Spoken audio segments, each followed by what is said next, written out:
Olá, pessoal. Boa tarde a todos. Tudo bem com vocês? Eu me chamo Gisele, sou engenheira agrônoma formada pela Universidade Federal do Piauí, campus Professora Sinobilina Elvas, né, o CPCE, da UFP. Atualmente, eu sou mestranda do programa de pós-graduação em Ciências Agrárias, também pela Universidade Federal do Piauí, campus Professora Sinobilina Elvas. Faço parte do grupo de pesquisa em fruticultura que temos na universidade, coordenado pelo professor Gustavo Alves, né, Alves Pereira. E hoje eu e a Daniel fomos convidados para falar para vocês um pouquinho sobre o manejo de podas e adubação na cultura da goiabeira. Eu queria agradecer, né, a presença de todos vocês e o empenho em estar participando, né, da Semana Nacional de Ciência e Tecnologia. E eu vou passar a palavra agora a Daniel. A Daniel, a fala é sua.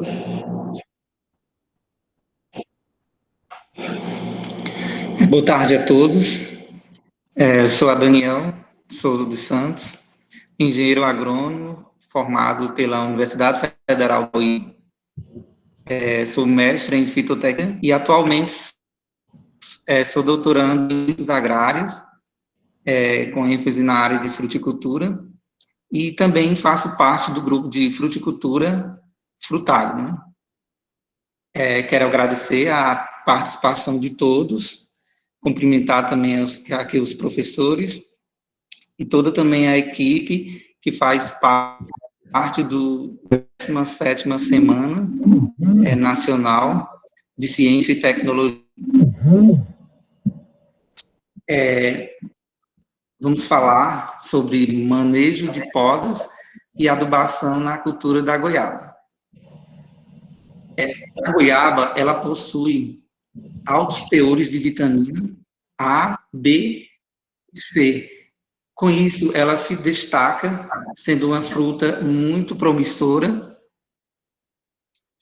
e também por possuir altos teores de C e minerais, as do cálcio, potássio, fósforo, ferro, ela sendo superada apenas pela acerola. No Brasil, a cultura da goiabeira, ela é cultivada sobre 3 sistemas de produção, sendo a goiaba, que no caso, quando é exclusivamente o seu consumo para o consumo in natura, também a goiaba para a indústria, quando os frutos são destinados à industrialização, para fazer doces, geleias, sorvetes, e também para o cultivo, quando atende os 2 mercados simultaneamente. A cultura da goiaba, ela também teve seu centro de origem na área entre o México, a Colômbia, Peru e o Brasil, no qual ocupa lugar de destaque entre as frutas tropicais brasileiras. Sendo que no Nordeste, juntamente com a banana, ela foi uma importante fornecedora de matéria-prima para a indústria de doces.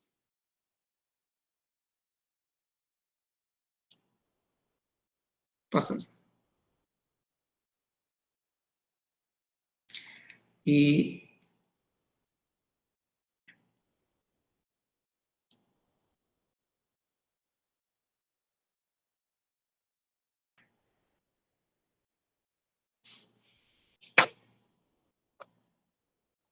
Daniel, consegue me ouvir?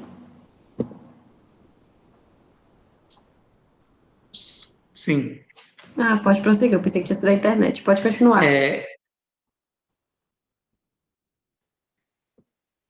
Com esse destaque entre vários países, ela foi se alavancando cada vez mais e destacando entre as frutas tropicais brasileiras. E atualmente no Nordeste, ela juntamente com a banana, ela foi uma importante fornecedora de matéria-prima para as indústrias de doces, devido ao seu alto valor agregado, né, como de vitaminas e uma fruta sendo processada tanto in natura como para cultivos em todo o país. Pode passar. Hoje, no Nordeste, há diversos polos de agricultura irrigada que favorecem com sucesso a exploração de diversas espécies frutíferas. No caso, aqui temos os exemplos do projeto de irrigação Senador Nilo Coelho Polo Juazeiro Petrolina, que representa um polo, né, em Juazeiro, sendo que, no caso das principais culturas de acordo com o valor bruto de produção, a cultura da uva, ela representa 63% nesse projeto, a manga em 19%, já a cultura da goiaba em 9%, sendo uma das culturas também em destaque, e outras culturas em 9%. Ou seja, a gente percebe que, na verdade, a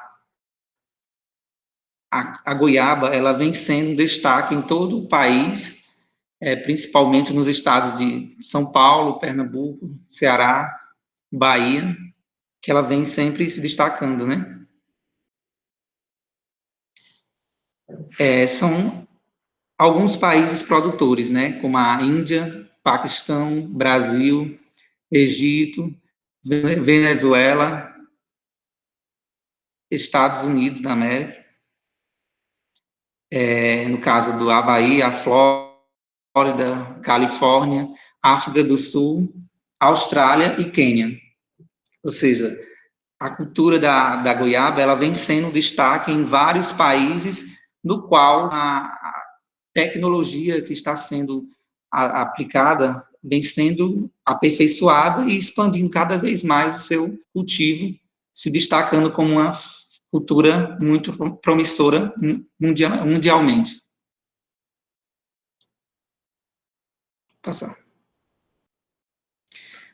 A família da goiaba, ela pertence à família da mirtácea, possuindo 70 gêneros e 2.800 espécies, com gêneros da Eugênia, Feijoa, Marciária, Pisidium jambo, Alvaia, Tanga, Goiaba serrana, Jabuticaba, Açá, entre outras, né? Sendo que as espécies mais importantes são a Pisidium guajava, que é conhecida vulgarmente como a goiaba paluma, né? Que ela realmente é uma espécie, uma variedade bem conhecida aqui na região do Vale do Gurgueia, assim como todo o país, né? Tem uma boa aceitabilidade e está sendo muito destacada. Também a cultura da goiaba é uma planta rústica por apresentar fácil adaptação às variações ambientais, se desenvolve em climas tropicais e subtropicais desde o nível do mar até 1.700 metros de altitude. Ela também pode florescer e frutificar continuamente, desde que haja disponibilidade hídrica no solo. Ou seja, com uma boa disponibilidade hídrica no solo, você pode cultivar ela durante o ano todo que vai estar frutificando, né? Ela é bastante resistente à seca e às altas temperaturas, podendo tolerar até 46 graus Celsius.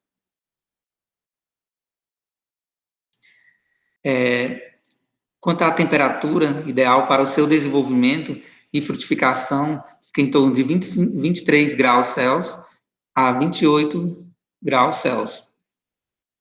Com temperatura inferior a 12 graus Celsius, ela já chega a inibir a vegetação, né? E quanto às temperaturas médias anuais de 25 graus Celsius, são consideradas ótimas. E para as temperaturas médias entre 18 e 23 graus Celsius, são encontradas cultivos comerciais. Ou seja, a partir quando se tem uma temperatura média entre 18 e 23 graus, já favorece os cultivos comerciais. E ela não resiste às geadas, né, devido às baixas temperaturas, que já chega a inibir a vegetação.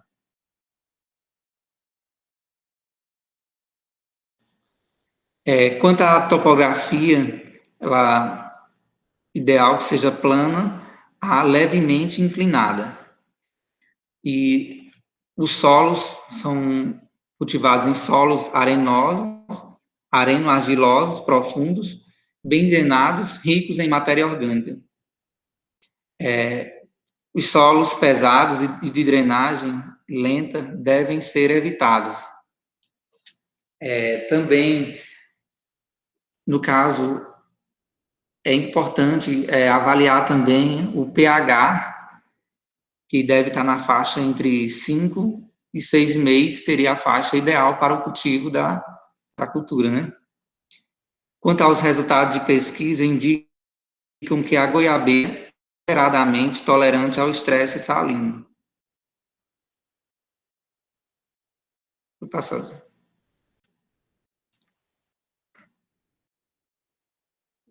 Bom, pessoal, agora eu vou falar um pouquinho para vocês, só apresentar para vocês, né, as principais variedades de goiaba que tem. Inclusive, a Daniel acabou de citar para vocês, né, sobre a goiaba paluma, a gente vê ela aqui, né.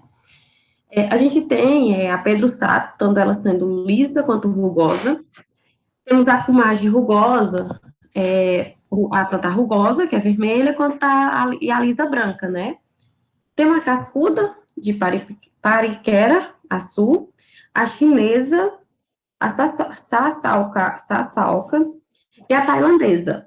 Como a Daniel já citou anteriormente, a goiaba paloma, ela é a goiaba mais consumida, principalmente no Brasil, né? Então, a gente tem uma larga escala de produção dessa fruta. Como que é propagado a goiaba?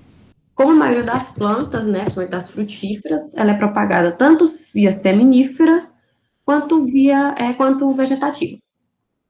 Bom, a propagação por sementes. Ela vai te dar a formação dos porta-enxertos, né, e a obtenção das novas cultivares. Ela possui uma elevada variabilidade genética, porém, ela tem um período juvenil bem mais longo, né, quando entrando no período de produção, já lá para o segundo, terceiro ano de cultivo. Você não vai ter, ou seja, quando comparada a propagação seminífera com a propagação vegetativa, a gente perde um pouco nesse quesito. Já a propagação vegetativa, ela hoje é vista com como é que eu posso falar para vocês? Hoje ela é a que mais utilizada, né? Principalmente para a produção comercial, porque se visa uma maior produção com o menor tempo, né? Vai possuir o maior período juvenil, ou seja, consequentemente, ela vai produzir mais rápido, ou seja, ela não vai levar tanto tempo quanto a goiaba produzida via semente. Teremos, via propagação vegetativa, a obtenção de plantas idênticas às plantas matrizes, ou seja, as plantas mães das quais foram oriundas essas plantas, né, essas plantas novas. Terá a fixação de características desejáveis em genótipos obtidos pelo melhoramento, conduzido ou selecionados em populações naturais.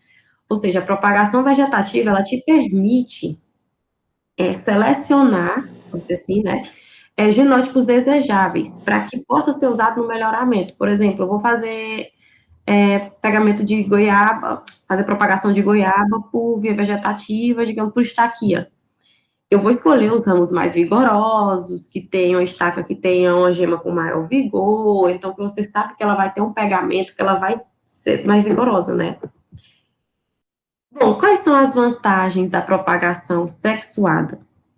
Ela tem maior facilidade, né, em velocidade de obtenção das mudas, porque você, quando semeia a semente, você tem uma maior probabilidade que ela germine, ou seja, que ela vá prosperar quando comparada com a reprodução, com a propagação vegetativa, uma vez que você fez uma estaca, por exemplo, você não sabe se ela vai brotar, né, apesar de tudo. Apesar que também acontece com sementes, porém, essa é mais fácil de germinar. Não quer dizer que vá prosperar, que vai ser uma planta vigorosíssima, mas a obtenção de porta-enxertos, né, que é muito, hoje a propagação por sementes, ela é mais utilizada justamente para isso, né, na cultura da goiaba, como porta-enxerto, né, para outra estaca, para uma estaca, desculpa. Possui baixo custo, né, quais são as vantagens? A gente vai ter uma alta heterogeneidade, ou seja, vai ter uma grande diferença no seu estande de mudas. Serão descendentes com grande variação, porque não vai ter, como eu acabei de falar anteriormente, né? Vai ter plantas bem diferentes no estande, né? E plantas diferentes não só de tamanho, de vigor e tudo. Maior tempo para a produção dos frutos, como eu falei anteriormente, que dependendo do pomar, leva de 2 a 3 anos para produzir, iniciar a primeira produção. A propagação vegetativa. Tem a formação de clones, né, que são de clones que necessitam de condições adafoclimáticas favoráveis, nutricionais e manejo semelhantes à da planta matriz, né? Quando você seleciona esse material, você já seleciona ele sabendo disso. Uma produção precoce, né, com uniformidade genética, porque você sabe de onde essa planta veio, quais eram as características de onde ela foi originada, não é o caso da semente. Uma redução nos custos de formação das mudas. Aqui podemos observar, não vai dar para perceber muito bem, mas são plantas, né, já com botões florais, que a gente pode observar. Quais são as vantagens e a desvantagem da propagação vegetativa? A gente vai ter como vantagem a reprodução fiel da planta da qual ela foi multiplicada. Vai ter multiplicação de plantas que não florescem por motivo de adaptação e de plantas cujas sementes são estéreis, né? A gente sabe disso. A precocidade das plantas produzidas, né? E como desvantagem, nós teremos a transmissão de doenças vasculares, bacterianas e viroses, porque isso vem, né? Aquela história, é genético. A necessidade de plantas matrizes de instalações adequadas, né, que são uma das grandes desvantagens que a gente tem, porque, de certa forma, é um custo, né, querendo ou não, então você tem que selecionar, bem selecionada, você tem que ter a instalação adequada, que possa receber, e que as condições desse local favoreçam o desenvolvimento dessa planta. E a taxa de multiplicação, ela é baixa comparada à das sementes, eu falei para vocês, porque nem sempre ela vai ter o vigor que se espera. Óbvio que vai ser bem mais em conta quando comparado com a da semente, o custo-benefício. Daniel, mais uma vez, sua fala. Então, pessoal, dentre as práticas principais para se destacar na produção da cultura, destaca-se a poda, né? No caso, ela já vem a facilitar as operações de colheita, aumentar a eficiência das pulverizações, regularização da produção, determinando a época da colheita, que no caso, dependendo do objetivo do produtor, você já vem a regularizar qual tipo de poda você vem determinar a realizar a prática, né? E também evitar o fechamento e entrelaçamento de árvores no pomar. Ou seja, uma vez que você realiza a poda, você está praticamente eliminando ramos que venham estar fechando toda a copa da árvore, impedindo que a interceptação de luz. Ou seja, ao realizar a poda, você já venha a favorecer a introdução da luz, né? Favorecendo o desenvolvimento da cultura.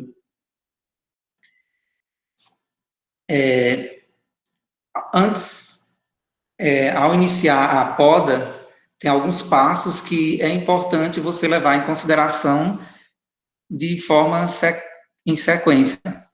Primeiro, você elimina os ramos quebrados, mortos e doentes, já vai iniciando, né, e assim facilitando os outros passos, né. Também os ramos ladrões, porque os ramos ladrões, ele já vem crescer mais de uma forma vertical, onde vai favorecer mais os ramos vegetativos, com praticamente não irá produzir frutos, e aumentando também a competição com os outros ramos, né? Então, é interessante já eliminar também os ladrões. Também os ramos que cresçam para baixo. Por quê? Porque os ramos que crescem para baixo, há uma maior velocidade da seiva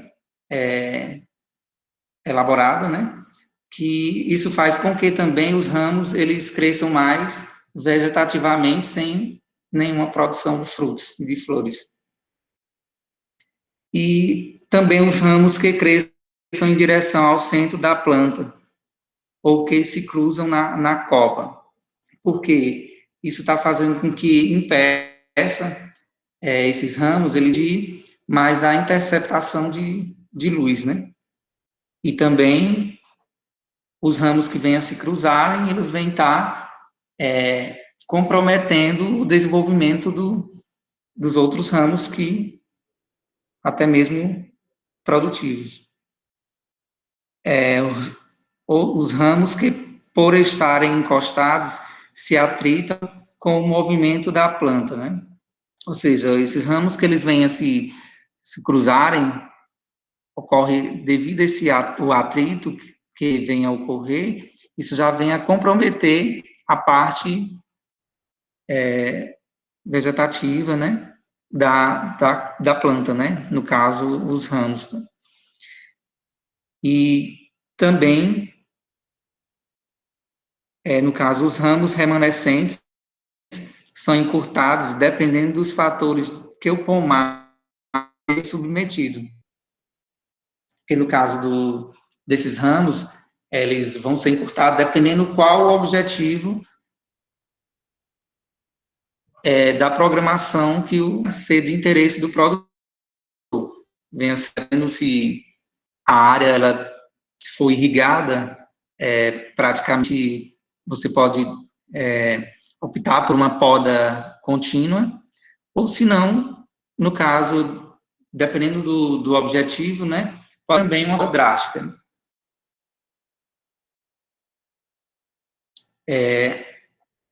A poda também deve ser feita anualmente, desde o início da cultura, com o início da poda com 50 a 60 centímetros. No caso, ao você implantar a cultura, quando a planta ela atingir seu porte de 50 a 60 centímetros, você já pode realizar a poda terminal, onde vai favorecer os brotos com o desenvolvimento dos ramos laterais, onde vai formar as pernadas, né? E deve ser feita antes do início da brotação. Essa poda, né, ela deve ser feita antes do início da brotação.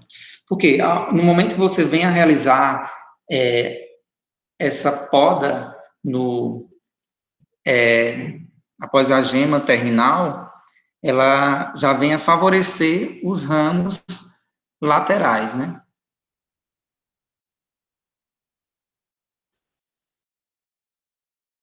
Então, quanto aos tipos de poda, na cultura da goiaba, a gente vem adotar tanto a poda de formação quanto a poda de frutificação. Que, no caso a poda de frutificação, ela pode ser drástica e contínua, né? Como eu falei anteriormente, na poda de formação, no momento que a planta ela vem atingir o seu porte de 50 a 60 centímetros, ao podar na gema terminal, ela vai desenvolver os ramos laterais, onde vem favorecendo as pernadas, né? Onde vem surgir as pernadas. Enquanto a poda de frutificação contínua, no caso, a poda ela é realizada nos ramos das pernadas que forem selecionadas, fazendo com que a planta venha também a ser e flores também durante o ano todo, se assim for irrigada, né? Isso, no caso, você adota a poda contínua.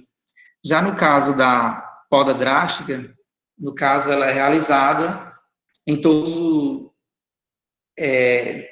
ramos, no caso, ou seja, é realizada em toda a planta de uma forma geral, ou seja, seria uma poda drástica, isso fazendo com que ela venha a ser programada o cultivo com a colheita uma vez ao ano, né? Dependendo também, né, clima, né, da região.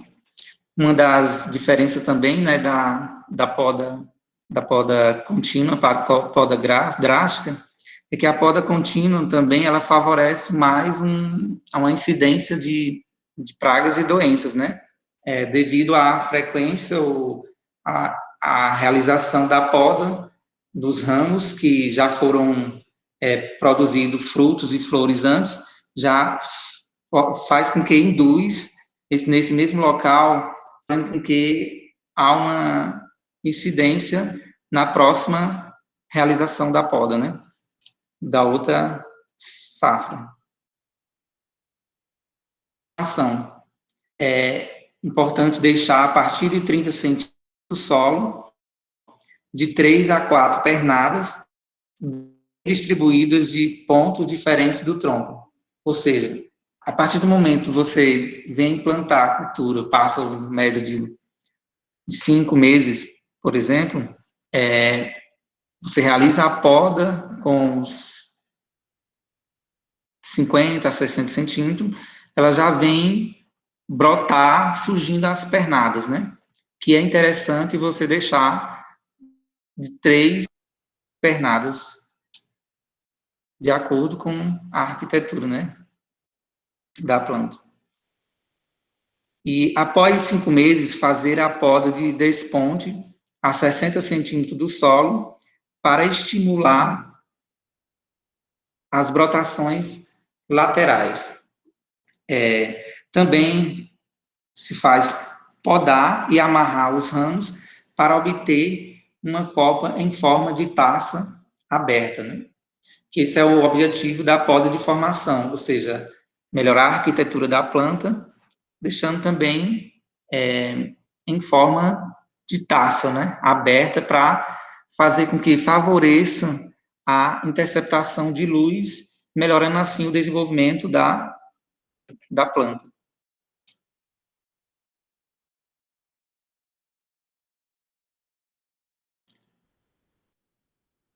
Esse aqui é um esquema da podação.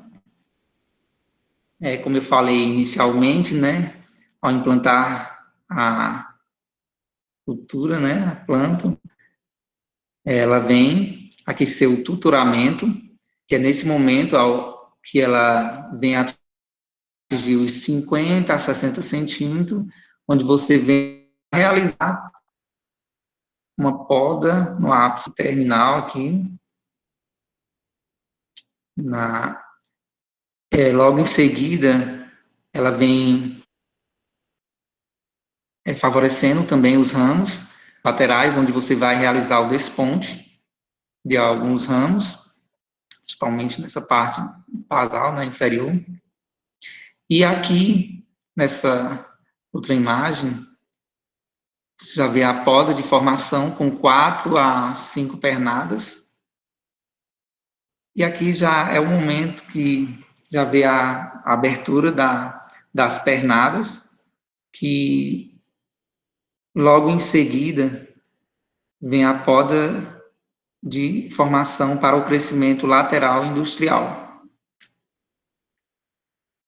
Ou seja, são os passos até chegar à poda de formação. Aqui só mostrando a ilustração de uma implantação da goiaba, né? Logo no início, aqui é de 50 a 60 centímetros. Antes de atingir esse porte, no caso, realizada a poda, né? Aqui é outro exemplo também da poda de formação, aqui mostrando também com suas pernadas, uma média de 4 a 5 pernadas. Estou passando.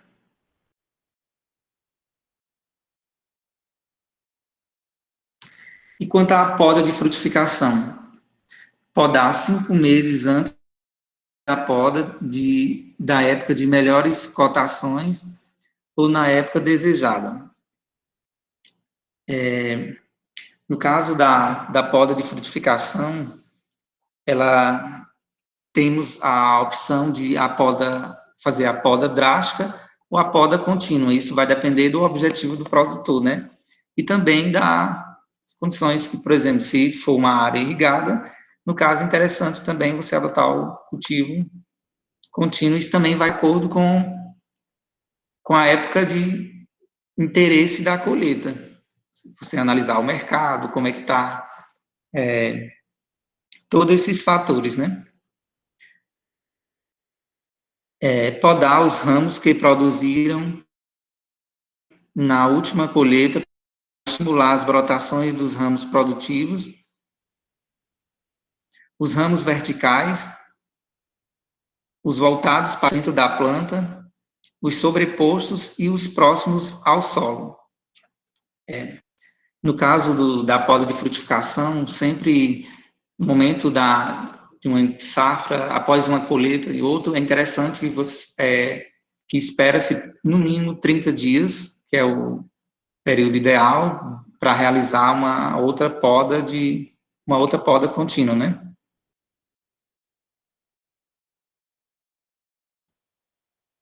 E no caso dos ramos voltados para o centro da planta, é interessante também, né, para melhor facilitar a interceptação de luz.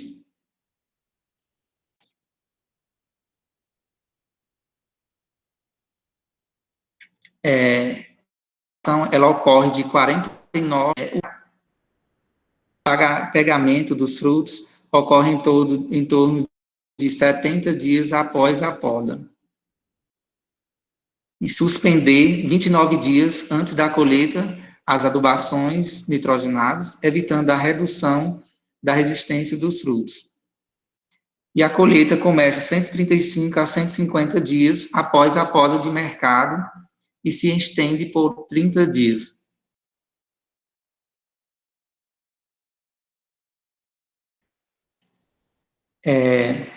Ainda sobre a poda de frutificação, ela é realizada simultaneamente com a de formação devido à precocidade de produção das mudas. A produção em ramos do ano, um crescimento moderado, ocorre a emissão de inflorescência que se origina nas gemas laterais, né? E os tecidos lignificados na base dos ramos, ainda finos, são os mais produtivos e os ramos muito vigorosos normalmente não produzem. Os ramos mais grossos, por exemplo, a poda ela deve ser feita mais longa, né? Já os ramos mais finos devem ser podados mais mais curta, né? E também favorecendo também uma maior produção de frutos, né? Passar. Então, são dois aspectos de fundamental importância que devem ser considerados no momento ao realizar a poda de frutificação, que é interessante levar em consideração a época do ano, que é quando as condições climáticas prevalentes, no caso da temperatura, luminosidade e umidade relativa do ar, forem adequadas, que dependendo da época, né, e com essas condições, você venha a determinar também o tipo de poda que venha escolher para o seu plantio, né? No caso, se há poda contínua, se há poda drástica, quando tem as boas condições, as condições favoráveis, no caso, tanto em temperatura, luminosidade, umidade relativa do ar, com essas condições favoráveis, pode sim adotar uma poda contínua, né? Também analisando também a questão da irrigação, né? Que é de fundamental importância, né? Para que venha optar pela poda contínua. E também quanto à intensidade da poda, que a poda de frutificação ela pode ser contínua ou drástica, como eu falei anteriormente, né?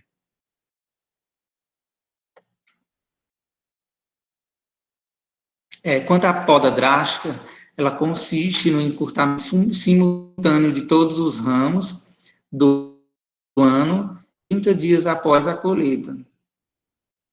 Ou seja,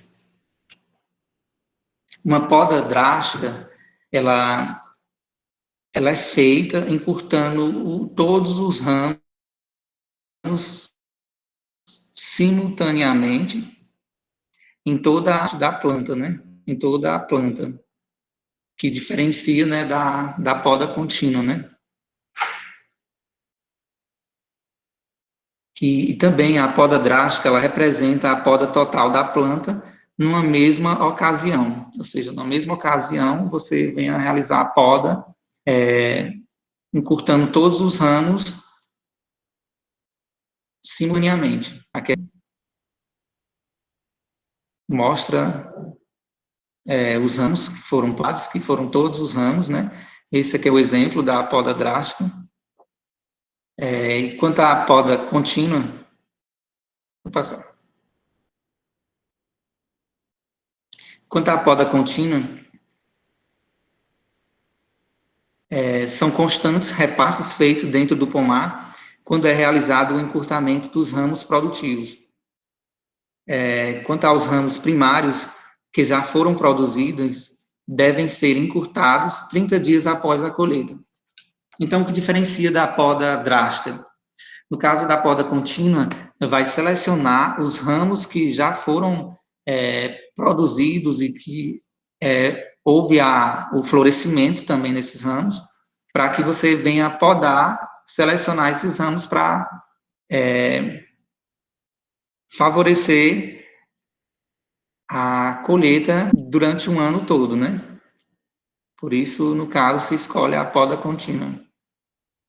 E também essa poda entre uma safra e outra é realizada em um período de após 30 dias depois da colheita.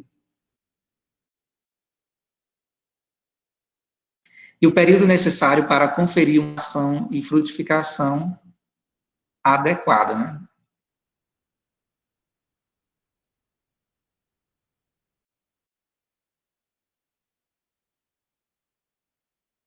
Que é exatamente colheitas distribuídas durante o ano todo, o pomar deverá ser irrigado. Ou seja, para que você venha a optar por uma poda contínua, de fundamental importância é que seja uma área irrigada, né? Para que venha florescer o ano todo, né? E ter colheita durante o ano todo, né? E aqui é um exemplo, essa mostra ilustração de uma poda contínua, onde ela é feita em alguns ramos, e no caso essa poda ela é realizada favorecendo o cultivo dos frutos durante o ano todo, né? Porque, no caso, ela, como já vem a favorecer alguns ramos, no caso, já vem a desenvolver mais rapidamente a cultura, a planta, no caso. Que essas imagens mostram os efeitos da poda nos ramos, que é o exemplo de uma poda drástica, que é feita nos ramos mais vigorosos, no caso, vem a dificultar um pouco a frutificação, porque no caso dos ramos mais grossos, no caso, eles devem ser uma longa, né? Que é um outro exemplo da poda, que é feita na goiabeira, exemplo da poda contínua, né?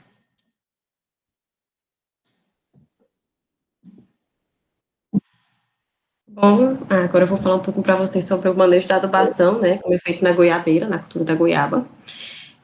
A goiaba, ela é uma cultura que possui uma pouca exigência nutricional, mas isso não quer dizer que ela não precise de nutrientes, ou principalmente os pomares comerciais. Hoje, todos os pomares comerciais, para que se tenha uma grande produção, porque é isso que os pomares comerciais buscam, é necessário um manejo adequado da adubação, um manejo correto, então tem que ser tudo bem detalhadinho, tudo bem certinho. Apesar de ser considerada uma planta rústica ainda por muito tempo, né? Por exemplo, a Daniel citou lá no início, com a relação do pH. A cultura da goiaba, ela tolera um pH de 4, mais ou menos 4,5 até 8, ela consegue produzir. Porém, para uma produção de excelência, uma boa produção, a faixa do pH dela tem que estar em torno de 5,5, 6,5, que é o ideal, é a faixa ótima. Para isso, né, para que tenha esse manejo e tudo mais, necessita-se saber qual é a ordem, né, qual é a ordem da exigência nutricional dessa cultura. Na literatura internacional, principalmente para macronutrientes, tem-se que o nitrogênio, o potássio e o fósforo são os principais macronutrientes exigidos, né, nessa ordem aqui de exigência, ou seja, sendo o nitrogênio o mais exigente, o mais requerido pela cultura. Porém, na literatura nacional, tem-se o contrário com relação ao nitrogênio e o potássio. Tem-se na literatura nacional que o potássio é quem é maior requerido pela cultura, quando comparado com o nitrogênio e o fósforo. Bom, mas quais são realmente as exigências da cultura? De acordo com Martins, 2020, os macronutrientes mais exigidos pela cultura da goiaba, e em ordem de exigência, né, tem-se o potássio, o nitrogênio, o cálcio, o fósforo, o enxofre e o magnésio como os principais, como essa ordem de exigência, né, os macronutrientes. Já os micro, a gente tem o boro, ferro, manganês, o zinco e o cobre. Bom, mas qual o primeiro passo para uma adubação? Antes de mais nada, depois que se parte desse princípio de nutrientes exigidos, sei o que, antes mesmo de realizar a calagem no solo, deve ser realizada a análise de solo, né? Para que se saiba quais são os valores, quais são os teores e os nutrientes que tem ali. Após isso, dependendo de quanto tiver a tua saturação por base, né, a saturação do solo, a gente vai ser realizada uma calagem. Bom, a calagem ela é realizada a partir do diagnóstico da análise do solo, né, para elevar a saturação de bases a 70%, né, e o magnésio ao teor mínimo de 9 milimols por decímetro cúbicos. Bom, quando é recomendado fazer essa calagem? Sabe-se que a calagem é recomendada ser feita antes de se adubar, né, necessariamente, antes de se colocar nutriente naquele solo. Recomenda-se que seja feita entre o final, né, da colheita, até o início do florescimento do próximo ciclo produtivo da cultura. Aí, após a realizada a calagem, né, vem-se para a questão da implantação do pomar. A adubação de plantio, né, como já dá o nome, né, adubação de plantio, ela deve ser realizada no momento do plantio. É indicado, né, que na cova se utilize, dependendo da tua análise também, né, aqui são alguns, eu nem coloquei aqui as referências, mas são de alguns trabalhos, por exemplo, né, a recomendação geral. É recomendado que na cova se utilize de 15 a 20 litros de esterco de curral, ou de 3 a 5 litros de esterco de galinha ou torta de mamona, né? Isso em mistura com 200 gramas de P2O5 e 3 gramas de zinco. Esses nutrientes, eles devem ser misturados com a terra da superfície, ou seja, depois de colocado no solo, deve ser misturado, né? E isso deve ser realizado de 20 a 30 dias antes do plantio. Por quê? Pois por quê? Porque quando você colocar a tua planta no solo, quando tu levar a tua muda para o solo, o solo já tenha conseguido absorver, tipo assim, o solo, que esse nutriente já esteja disponível no solo para que a planta possa absorver, né? Então, o correto, principalmente para nitrogênio, é que as doses de nitrogênio sejam parceladas, né? Durante toda a fase de crescimento da cultura, até o início do florescimento lá. Para solos argilosos, indica-se 5 aplicações ao ano, ou seja, você vai fracionar, né, a dose tal, em 5 aplicações por ano. Aí você vai fazer, né? Nos solos arenosos, já dobra esse valor, ou seja, a dose tem que ser menor, porém com mais aplicações. Isso, independente de ser solo argiloso, solo arenoso, não importa. Tem que iniciar as 30 dias depois do plantio, né? No caso do nitrogênio, para adubação de crescimento, tá? No caso, são doses de crescimento. Se fez aquela adubação lá de plantio, né? Colocou aquele nutriente no solo lá, antes de fazer o plantio, você plantou. Aí, após 30 dias que você tem levado a tua planta para campo, você vai fazer essa aplicação aqui, nesse parcelamento. Como que é realizada a adubação de produção, José? Bom, a partir do segundo ou do terceiro ano de instalação do pomar, é que se inicia a adubação de produção. Isso sendo a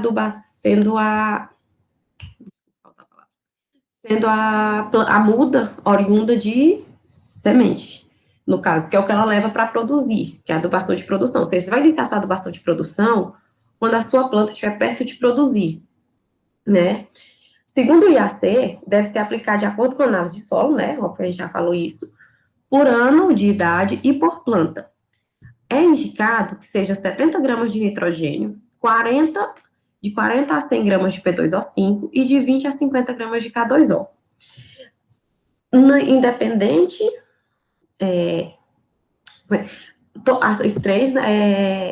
essas três fontes de nutriente têm que ir para o solo parceladas, em 3 parcelas. Eles indicam início e durante as chuvas. Porém, a gente volta uma questãozinha lá atrás, que a Daniel falou. Hoje, todos os nossos pomares, principalmente os pomares, eu acho que não tem exceção, citou, por exemplo, o polo de irrigação de fruticultura em Juazeiro, Petrolina Juazeiro. Hoje, os nossos pomares, eles são irrigados, então a gente não tem mais essa preocupação de ter que esperar, quando vai chover? Vai chover? Então, sendo irrigado, quando você pega o ciclo da sua cultura, né, você sabe de quanto tempo, mais ou menos, ela vai levar para até a fase de produção, né, de iniciar florescimento, essas coisas. Então, você parcela essas doses em 3 doses e você aplica, tendo uma área irrigada, somente os pomares comerciais. Bom, a recomendação para adubação potássica, né, é que ela deve ser parcelada em 30% depois da poda. A Daniel falou de poda, a gente falou de manejo, né? Ela deve ser parcelada em 30%, né, depois da poda, 15% lá depois do pegamento do fruto e 30% na fase final de crescimento do fruto, ou seja, lá antes da maturação, né? A gente não vai esperar também chegar perto da colheita para poder aplicar, que a Daniel falou. tempo X antes da colheita, você cessa a adubação, principalmente nitrogênio, tá? Para que não atrapalhe, né, na produção final. E ele recomenda que seja feito entre o final da colheita até o início do florescimento do próximo ciclo produtivo, tá? Bom, aqui a gente tem a extração de macro e micronutrientes por fruto de goiaba, cultivar rica e cultivar paluma. Eu só vou mostrar para vocês aqui, principalmente, os 3 macro, que é mais requerido pela cultura, e vocês podem observar que o nitrogênio está em primeiro, o fósforo em segundo e o potássio em terceiro. Ah, Gisele, mas você falou que o fósforo é mais, o potássio é mais exigido que o fósforo, tanto na literatura internacional quanto na nacional. Mas a gente sabe que sempre há exceções. Isso aqui são estudos, né? São resultados de um trabalho que foi realizado, né? Então, lá em 2012, por Nathalie, né? Que a gente sabe, quando a gente fala em nutrição, todo mundo sabe que é Nathalie. Então, aqui a gente pode observar isso para macro. Quando a gente vai para os micros, a gente observa que o boro, tipo, o nitrogênio faz jus ao que foi, o que tem na literatura, e o boro faz jus aos micronutrientes de acordo com o que diz na literatura. E o que, é que a gente observa? Que a cultivar paluma de matéria fresca, ela perde para cultivar rica, né? E a mesma coisa acontece para micronutrientes. Bom, aqui são os teores, né, de macro e micro, adequados para a goiabeira a partir do terceiro ano de idade, isso na folha, né? Temos que o nutriente, o nitrogênio teve maior teor de nitrogênio na cultivar rica do que na cultivar paluma, né? A média. O boro, já para o boro, teve resultado igual, né? Semelhantes. Aqui a gente tem um quadro lá com alguns resultados uma tabela, desculpa, com alguns resultados de trabalhos, né? Realizado há algum tempo atrás, quando foi começado a estudar goiaba, essas coisas, que a quantidade de pesticida recomendada para adubação na cova de plantio, como a gente falou lá anteriormente. Eu vou falar para vocês aqui sobre o esterco de curral, que foi o que eu citei, né? Ó, você pode observar que ele está aqui em torno de 10, vinha de 10 a 15, né? Isso até 79. Hoje a literatura já te indica de 15 a 20, então é mais ou menos isso, né? Mas lembrando que é sempre de acordo com a tua análise de solo. Cloreto de potássio, 150 gramas por cova, lá, Juqueira, 1980. Bem aqui, Balker e Maia, ele já, ó, não, que esse aqui não é suficiente, é 300 a 500 gramas por cova. Ou já sobre 86, não, é 200 gramas por cova. Então, assim, a gente tem que se atentar muito a essa questão, né? De literatura, recomendação, e você, principalmente, baseado na sua análise de solo. Uma coisa que eu não falei para vocês anteriormente mas você falou muito de macronutriente, os micros. Bom, principalmente zinco, bório, cobre, como eu falei para vocês anteriormente, né? É necessário a adubação com micronutrientes, óbvio que é. Existe aquela história da lei do mínimo, né? Então, mas eu só preciso aplicar macro. Não, você não precisa, você não deve aplicar só macro, você deve fazer a adubação de acordo com o que sua análise de solo está exigindo, de acordo com o que a sua planta está pedindo. Então, é ela que manda, né? A tua análise de solo primeiro está dizendo o que a tua planta vai demandar. Então, tem algumas literaturas que elas indicam, né, que recomenda-se a aplicação, por exemplo, o boro, que é o micronutriente mais exigido, que seja aplicado via foliar, né, em torno de 0,4 até 0,8, mais ou menos, né, de ácido bórico, e de sulfato de zinco em torno de 0,5%, né, pelo menos 2 vezes no ano. Então, você pode observar que são doses pequenas, mas que farão a diferença lá na frente, tá? Então, lembre-se sempre, a adubação é o manejo, e manejar é de acordo com a sua área, não é de acordo com a área do vizinho, né, de Cicrano, de Beltrano, tá? Bom, pessoal, é isso, né? Eu e a Dani agradecemos a atenção de vocês. Aqui tá ficando os nossos contatos, tanto e-mail quanto celular. Se vocês tiverem alguma dúvida, quiserem algum material, a gente está à disposição, tá? Pode entrar em contato por e-mail, pelo WhatsApp ou ligação, tá? Eu espero que vocês tenham aproveitado a apresentação, que a gente tenha conseguido explanar pelo menos um pouco do que estava previsto, tá? E é isso. Uma boa tarde a todos e um bom evento.